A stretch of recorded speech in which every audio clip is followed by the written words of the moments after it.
Black lives have always mattered, okay? And if you don't know, you really got a sense and got to see the injustice in America with what happened to George Floyd last year. 1 year. I can't believe it's been 1 year since the killing of George Floyd. Black lives have always mattered, and they still mattered. And that is the theme of today's episode. George was a brother. He was a father. He was a friend to many.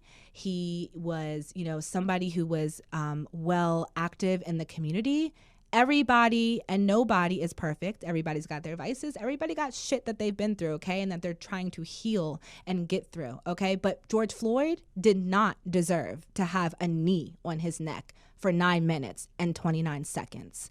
The world deserved to see it because it was important for this to be out there, for it to move the people how it has today. But we should have not have seen that. In 2020 and 2021 and beyond, we should not still be having to deal with the injustice and racism against Black people in America. I will never forget that day. I will never forget how I felt. I will never forget weeping. I don't know George Floyd, but I felt the pain as a Black woman in America, seeing a Black man struggle for air, struggle to breathe, treated like an animal in that moment while people were begging for that knee to get off his neck. It is unbearable. I will never forget the conversations that happened after that, the allies who supported many of us Black people, the conversations with my own parents, the fact that, we know what we've been through, slavery, discrimination, Jim Crow laws and so forth. But in 2020 and 2021, this should not be happening, okay? And if it took George Floyd's life for us to really become outraged more than ever, for us to really push forward and make change, then that was his legacy and his purpose, just like his daughter said. Her father's a hero. Her father is making change in this world, and he definitely is. 1 year ago today, the streets were filled. What's COVID? Screw COVID. The streets were filled with people, okay? Protesting, peacefully protesting, to just be treated fairly, for just equality. That's all we ask for, especially Black people. We've been through so much stuff. America has set up a lot against us. All we asked is just to be treated fairly like our counterparts. One of the most awakening moments of that situation was, I think for the first time, a lot of our allies, our brothers and sisters of other backgrounds and ethnicities, got a chance to really feel what so many of us Black people feel on a daily basis, walking into stores and being looked a little off, or because of what you wear, you may be judged, or driving and a police comes by and you get nervous because, that's the reality for so many of my Black women and men out here. And they came together and supported us. They came together. They peacefully protested with us. They continue to do so. They continue to push forward and change, whether it's in their workplace, in their home, in, different organizations that they're part of. Because what's most important, y'all, is the fact that we are having this conversation. The fact that we can talk about the system and the injustice, and the fact that we can come together to make change. Today, President Biden hosted a very personal check-in with George Floyd's family. George Floyd's family said nothing but positive things about that meeting and that Biden really cares. He's continuing to push the George Floyd Justice Police Act in full effect. We will see what happens with that. It will be ready, and it will be happening soon, and his name will be in honor of that policing act for policing reform. And in honor of George Floyd, I just want us all to take a moment of silence to reflect on how we felt, where we were that day, how far we have come, but how much further there still is to go. I'm a young Black man doing all that I can to stand. Oh, when I look around and I see what's being done to my kind every day, I'm being haunted as prey. My people don't want no trouble. We've had enough struggle. I just wanna live. God protect me. I just wanna live. I just wanna live. I'm a young black man doing all that I can to stand. Oh, but when I look around and I see what's being done to my kind, every day I'm being hard to this parade. My people don't want no trouble. We got enough struggle. I just wanna live. God protect me. I just wanna live. I just wanna live.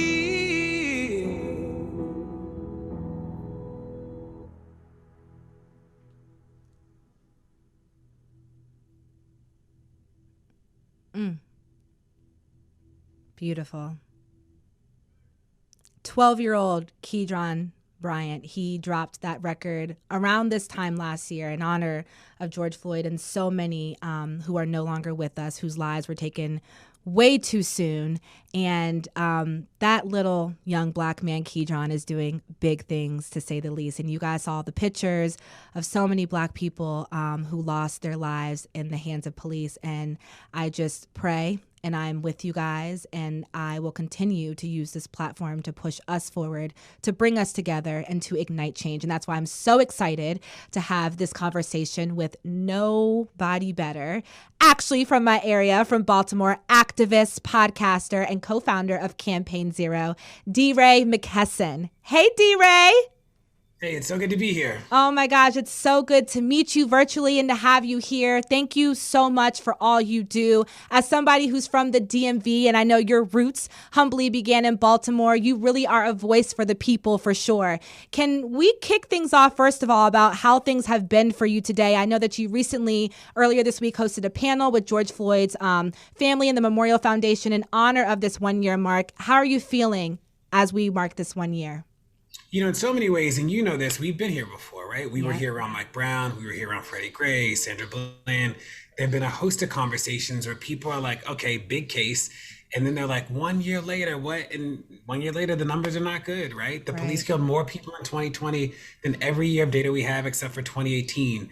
So, you know, we got a lot of work to do, but there has been some good change. And in our home state, you know, Maryland was the first state to have a police officer bill of rights, which is a state level law protecting the police from accountability. And Maryland this year became the first state to repeal such a law. So yes, Maryland. Yeah. I love that. No, and like you said, we're pushing forward. We're making change. I know that the Policing Act is supposed to go into effect soon. You know, that Biden's really pushing. DeRay, I mean, you've been a voice, you know, it really kicked off in Ferguson with Michael Brown, and you've really pushed forward with creating change. Can you tell me a little bit about Campaign Zero and what that is? Yeah, so we call it Campaign Zero because we believe we can live in a world where the police don't kill people. We believe that we can live in a world beyond policing, where safety is not just about when do we call somebody with a gun to respond to conflict, which is what we do right now. Right. So we spend most of our time on like policies, laws, and practices. So we helped with the Maryland Police Reform Bill, like the actual language in the bill. We're helping with the George Floyd Act right now. There's some good work that can happen there. There have been about 17 states that have restricted use of force. So like when officers can use force in communities. In over 350 cities. So there is good work, and we sort of spend all of our time on the policies and laws at this point. There are other people helping to carry the message publicly, but I did that work in 2014, 15, and 16. Now we're like laser focused on the laws and policies. Oh my goodness. DeRay, can you run for president? Come on. I'm just here we're just trying to make it better. You know, it's hard. It's like in 2021, the police have already killed over 400 people. It's like a wild, like the scale of it, I think people don't understand. Like this year, I think people probably have seen 3 or 4 cases. Right. But there are like 400 people. You know, that's a lot of people who are no longer here, who could be here today, if not for the actions of an officer. Right. Lives gone too soon. And many of the times it is our Black brothers and sisters that are caught up in the hands. And it's just so unfortunate. DeRay, were you proud to see, you know, I'll never forget seeing that video. It crushed my soul, and I know yours. And and all of our Black brothers and sisters and many of our allies. But were you proud to see how many people came together and really pushed forward to make change? Because this seemed like it was the spark. Yeah, I think that, in 2014, we were convincing people there's a problem. Like, I would be in communities being like, hey, the police, and people would say to me, don't bring that mess here. Not a problem here. 2021, people are like, there's a problem. Yeah. They're like, there's a problem.